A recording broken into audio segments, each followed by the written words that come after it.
start of April, we've put on some of our finest performances. Performances by some of Western New York's greatest sportscasters and sports personalities. Tonight, a reprise, a review, a look back with the best of April 1st here on Empire and Sabres Hockey. I sincerely hope you have a sincerely sincere time. Thank you.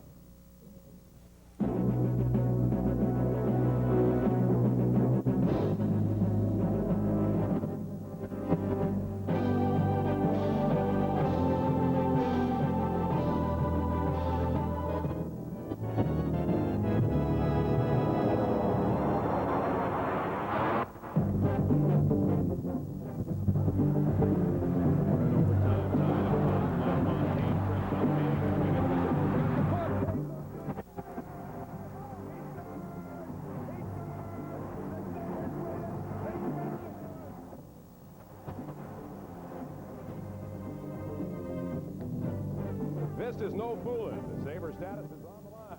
Another chance tonight to move closer to the front of the line as they host Boston.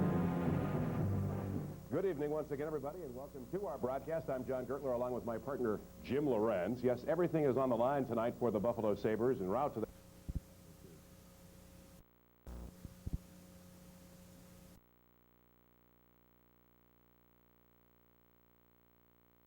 About ready to face off for the final meeting of the regular season campaign. Tonight's goalies are brought to you by Chemical Bank, the bank for growing business. John Casey, 2.74 goals against average, his 54th game, a record of 29, 12, and 9. And for the Buffalo Sabres, between the pipes, Grant Fuhr, 3.75 goals against average. This will be his 30th game, 12, 11, and 3 on the one-loss tie mark. Make your goals with Chemical Bank. The officials this evening, Andy Van Helleman is the referee. The linesmen, Swede Knox and Randy Mitz. And before we begin this evening's game, Dominic Hasek, again, named Player of the Month, Metropolitan Life Player of the Month. That is his second honor so far in this regular season campaign. He'll get a night off, and Grant Fuhr goes to work. Jim Lorenz, it seems that Grant Fuhr has had a pretty good run against these Boston Bruins. Yes, going back to last year's playoffs, that was memorable, as Fuhr was outstanding. And I remember a game not too long ago in the Boston Garden when he was just spectacular in that game. I think he had close to 50 shots. Coming up in our first intermission, again. Thank you very much, John. Well, tonight's the end of the regular season, and for the Sabres, well, with a Sabres victory and a Calgary loss, it could mean second place overall in the National League for throughout the playoffs. And for tonight, Quebec, I don't know, Mike, could be another run for the season. Come on, Ted, spit it out. Yeah, you know, and I look back, and one word comes to my mind: Detroit, Detroit, Detroit. You look back to that game on Tuesday, and it was really it was just a tremendous game by the Buffalo Sabres to win that one, and I think that's the boost into the playoffs that they need. The best of the April 1st broadcasts here on the Empire Sports Network. As you heard from Ralph Sincere at the start of our coverage tonight, we're going to provide you with some of the best. And coming up in this segment, Pete Weber will be interviewing, yes, a cameraman. Chuck Telesco will also have a note on the Happy Hooker, the gentleman a couple of 3 or 4 seasons ago led the lead in hooking penalties. And a great interview. Let's take a look. In finish. We're taking you behind the scenes in this intermission this evening. Our guest is going to be one of the very overlooked members of the Sabres production crew. Chuck Telesco, the low cameraman, is going to be joining us here momentarily in the studio. This is what he goes through every night.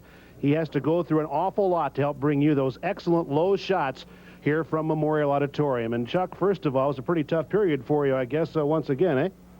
Well, Pete, it's really hard out there. You know, you get going, and with the crowd out there and the people and the fans and the guys boarding, it's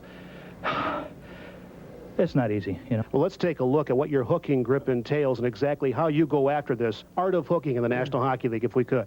Well, you got to make sure the hands are separated a little bit on the part. You got to, instead of down here, you just have it back here a little bit. Then you get that stick up in here, and you just tug it right behind. And if you can especially get them up around the armpits, you can hook it really good into them, because what happens, if you get it up there, especially if you get under the sleeve or whatever, you can get under their shirt there and rip their skin a little bit.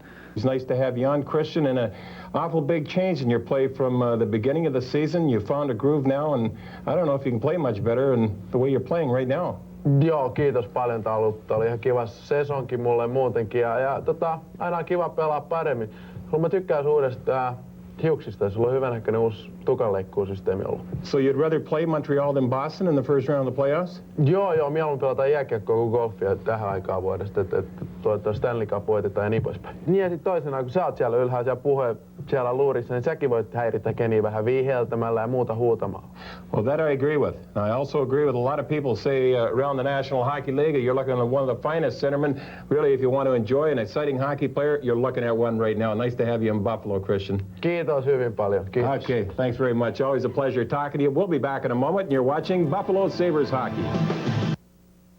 Play his 21st goal of the season from Alexander Mogilny and Howard Chuck at 12:43, and then Donald Audette giving the Sabres the 3-0 lead, his 26th goal of the season, showing their approval of the team's performance. Coming up in our second intermission, more April foolery. Past telecast here with Buffalo Sabres hockey on this April 1st date. Second period scoring summary and an update of the other games tonight in the NHL and the highlight zone. 4-0 Sabres at the end of 2 tonight on the Umpire Sports Network. Can't believe it there. I want to talk about a new product called Ref Off. For all you boys and girls who play hockey now, you get this from me. I sell this now because I'm being retired. It's Ref Off. You see, you spray a little bit of this around and it make the referee disappear. And you should use a little under your arm, by the way, there. I'll tell you something, boy. Here we go. Ref Off. I can't believe this. I don't even know why you got... Well, that wraps up another segment of point counterpoint. Gentlemen, I think we've discussed it long enough. Oh, yeah, sure. Okay, I get out of here. I'll be happy to get out of here. Since 1973, and ever since then, the Sabres have always provided some fun things for the April 1st broadcast. And we're continuing the best of April foolery here on the Umpire Sports Network tonight. Ted Darling's grandfather will be interviewing the first hockey player ever. We'll also have a little comment from the Women's Hockey Association with Clint Malarchuk. And you ever wondered what the coaches do in between periods? Take a look at this. Oh boy, is it cold. Are we on? Hello everybody, and good afternoon, and welcome to our very first telecast of our Upper Canada Hockey League here from the shores of Kingston, Ontario, the mouth of the St. Lawrence going into Lake Ontario. This is the first organized hockey game ever played. And by the way, my name is Edgar Lee Darling, and not only that, it's the first televised game ever of hockey in the world. But I'll tell you one thing, after you watch some of our camera work, perhaps it might be our last. Any event, the Queen's University Golden Gales have defeated the Royal Canadian Horse Artillery by 6-1.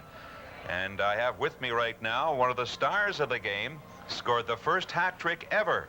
He had hockey, 3 goals, 6-1 victory, Alphonse Eugene Panet. And Alphonse, congratulations, what a game you played. And first of all, were you pretty nervous going into the game? Well, Speak up, lad. Speak up. It's TV. TV. Game, you play the game hard. And It's a hard game, and it's a man's game. I'm sorry to interrupt. Let she get in here. Is this still on? It's totally inappropriate. Oh, you're going to run it? I'm going to run it. You can just sit over there. All right, jerk. Just go ahead. Let's see how you pull it off. Am I done? No, Stay there with her. Let her have a shot at it. She thinks she's so good. Nice to meet you. I'm auditing the telecast tonight because we feel that it's not geared towards the women audience. And so if you don't mind, I'd like to ask you a couple I'm sure there's a couple women watching. Ted. No. Ted. Sorry to interrupt here between the first and second period. Ted, we've had an amazing response from the fans on Sabre Talkback with respect to line changes. Over 85% of the fans want you to change the lines a little bit more. What do you think you can do? Well, that's fine, John, we will, but who? Who do they want next? Well, obviously up at center ice. They want you to have a little bit more opportunity to break out of center ice. I don't know. Okay, Barry, how are we doing on the center ice today? We're all there. Okay, John, we got it under control. All right. Well, we've taken it right to the horse's mouth to change the lines, and you'll see it in the second period of this evening's game with the Montreal Canadiens and Buffalo Sabres. We'll be back.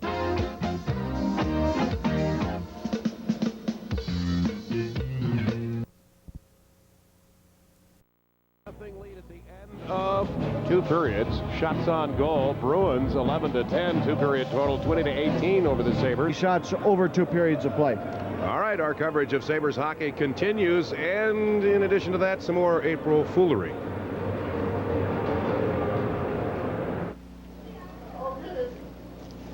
Oh, thank you, Mr. Commercial Man, and welcome back to Buffalo Sabres. But before we can show you the third period, we here at Buffalo Sabres Productions would like to give you, the Western New Yorkers, an opportunity to call in and pledge yourself and your wallets to the Buffalo Sabres telecast. Before we return to the third period, we need 3 more phone calls. Yep, 3 more. You gave us a try, now hit subscribe. Be sure to YouTube responsibly and hit that like button if you like what you see, because there's plenty of content to come.